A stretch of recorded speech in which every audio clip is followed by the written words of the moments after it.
지난 시간에 이어서 강의 시작하겠습니다. 먼저 강의 시작하기 전에 지난 시간에 소개했던 웨스트민스터 신학교 교수였던 에드먼드 크라우니의 더 처치, 이 책, 제가 다시 수업 끝나고 이 책을 보면서 많은 도전을 받았습니다. 성경 신학적 관점에서 교회론을 조명해 놓은 명저입니다. 성경 신학계에서 교회론에 관한 명저라고 이승구 박사 합동신학대학원대학교 조직신학 교수님께서 평가한 적이 있습니다. 개혁파적인 입장에서의 교회론, 가장 우수하고 탁월한 책이기 때문에 이 책 원서로 영어 공부할 수 있는 좋은 기회가 될 것 같고요. 또 번역본을 꼭 읽어서 성경적 교회론에 관한 신학적 지식을 반드시 습득하시기 바랍니다. 이것이 구속사를 이해하는 결정적인 키입니다. 이것이 하나님 나라에 있어서 하나님 나라의 실체가 신약시대 때 교회로 나타나는데 구약과 신약을 꿰뚫면서 교회론을 조명해 놓은 책이기 때문에 이 책을 반드시 읽어보시길 바랍니다. 이어서 지난 시간에 구속사의 특징에 대해서 말씀을 드렸는데 그 첫 번째가 목적 지향적이다 말씀을 드렸고요.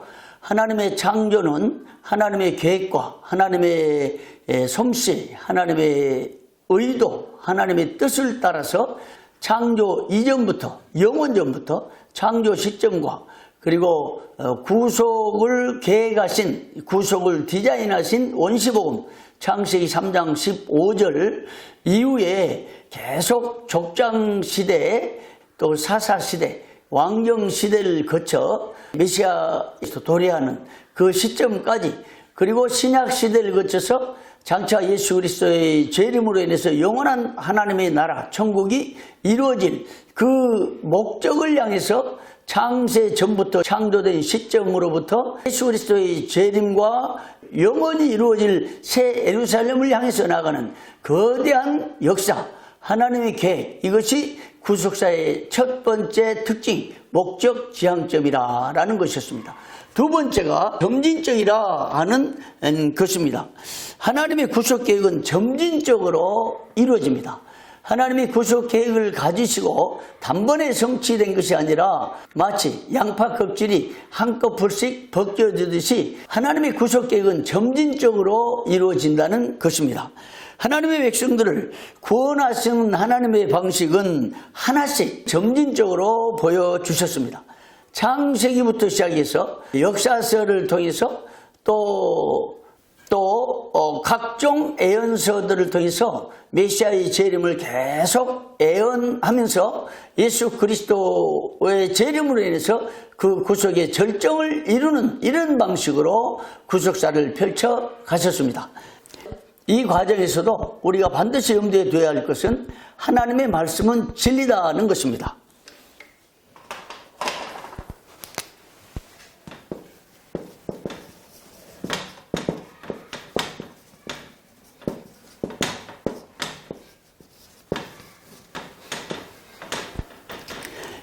사실상 이것이 구속사의 대전제입니다. 하나님 말씀이 진리라는 사실을 인식하지 않으면 구속사가 이루어질 수도 없고 신학 자체가 이루어질 수 없는 것이죠. 신학의 근본 전제, 구속사의 근본 전제는 항상 이 하나님의 말씀은 진리라는 것입니다. 여기서부터 신학이 출발하고 여기서부터 구속사가 시작되는 것입니다. 그런데 이 하나님의 말씀, 진리로서의 하나님의 말씀은 역사를 통해서 성취되어 간다는 것입니다.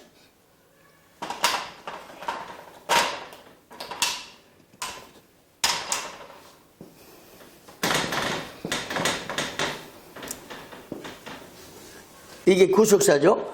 창조. 그리고 하나님의 계획이 계속 성취되는데 이 역사를 통해서 이게 역사예요. 역사가 히스 스토리 아니에요? 그의 이야기, 어원 자체가 이걸 입증해 주는 거죠. 하나님의 펼쳐가는 구원의 이야기라고 해석할 수 있겠죠.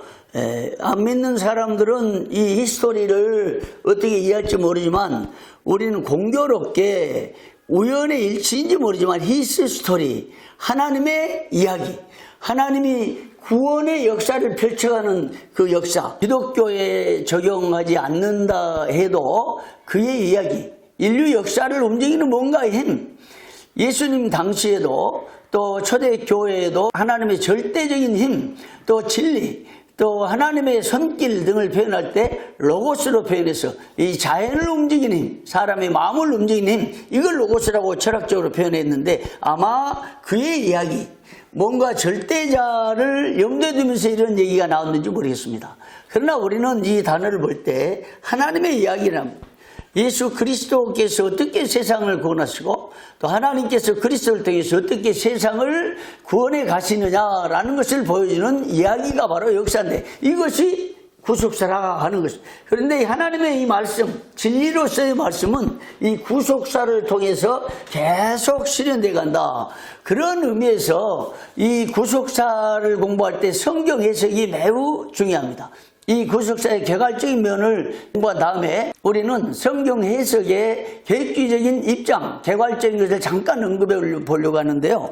이 각 시대마다 역사를 통해서 이 진리가 실현된다. 하나님의 말씀이 실현돼 왔다. 그래서 말씀은 역사를 통해서 성취된다라고 할 수가 있겠죠.